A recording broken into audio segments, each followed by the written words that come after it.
There was a big meeting at the White House yesterday.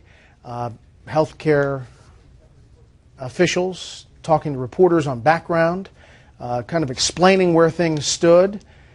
And there was not one word about any shift in any plan. Nothing. And then after our show last night, there was a major change. A big, big change. We're back with the panel.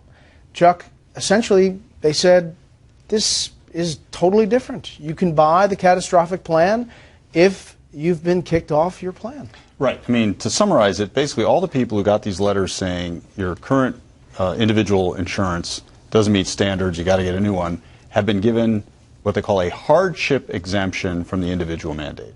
And if you look at the rules, that hardship exemption was not drawn for that situation. It was drawn for people like their house had been blown down by a tornado and they lost all their money or something like that. So they're wildly bending the rules, and they're doing it for one reason and one reason only, which is politics and their fear of the blowback in the Senate election in 2014. Mark Warner, who's up for re-election, was one of the people pushing them to do that very hard. He was on this set last night. Absolutely. We would have asked him a number of questions about it had we known at 6 p.m. But can I just something? We've been talking about a lot of numbers. They're confusing. To me, the most important numbers about this whole thing appeared in a very interesting New York Times poll of the uninsured that it came out this week, hasn't gotten enough attention. 58% of the uninsured have not even looked up information about Obamacare yet. 59% of them say that getting insurance would hurt them financially.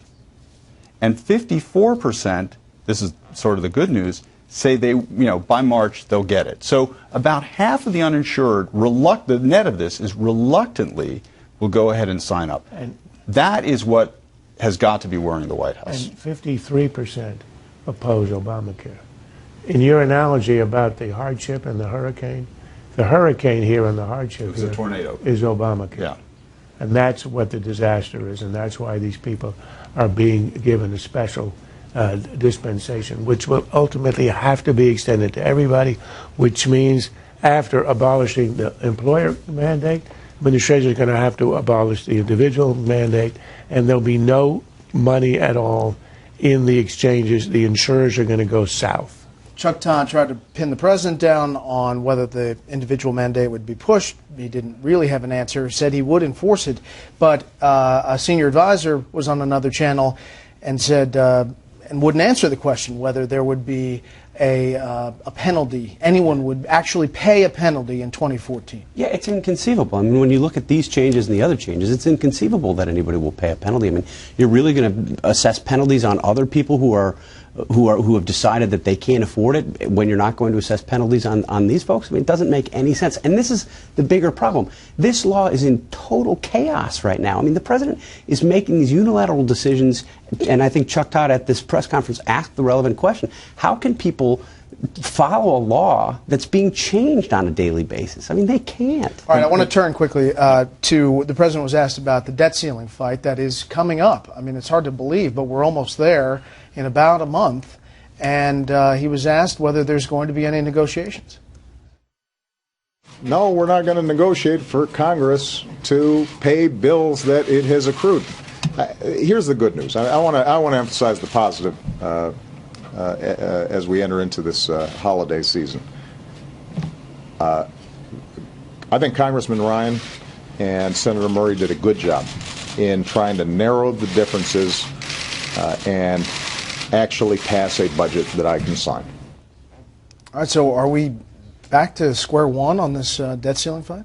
Well, it's been striking to me to see that there's sort of a desire on both sides to kind of rekindle the partisan disputes. There you see the president saying he almost relishes that fight. Well, especially to get out of the way of Obamacare, because it's to turn the page. Correct, but he, in a way, is responding to what some Republicans on the Hill were already saying. The ones who sort of held their noses and voted for this Ryan-Murray deal, don't worry, we'll have another shot at the debt ceiling. For now, I got to say it's way too early to tell. No one knows what the conditions are going to be, et cetera, but I'm not really sure either of them, come March, is going to have an interest in doing that. What Republicans have to do is what the GOP did last year, beginning of this year on the debt ceiling, it got really whacked on the fiscal cliff. So as the debt ceiling approached, it understood that it had to propose something so reasonable that it would have to be accepted. And all they asked for was that the Senate, led by Democrats, which for 6 years hadn't passed a budget, pass a budget. And immediately the Senate caved and accepted it, and there was no issue. The GOP has to find exactly a similar issue where everyone agrees it's obvious it has to be done and propose it. At that point, the president would have to cave, and he will cave. Well, the Republicans, I think, will marry the two issues. They will. There absolutely will be a debate. The president said today he thinks nobody will be crazy enough to try to have a debate about raising the debt ceiling. I think people will be crazy enough. I think they should be crazy enough. I think it would be crazy not to do that. Republicans will introduce exactly something along the lines of what Charles is talking about. It will be Obamacare related. They will bring the two issues together, and they're smart to do that. Go ahead. I was going to say, maybe they could say postpone the individual mandate. Here we because go they're already halfway there. Slowly he turns.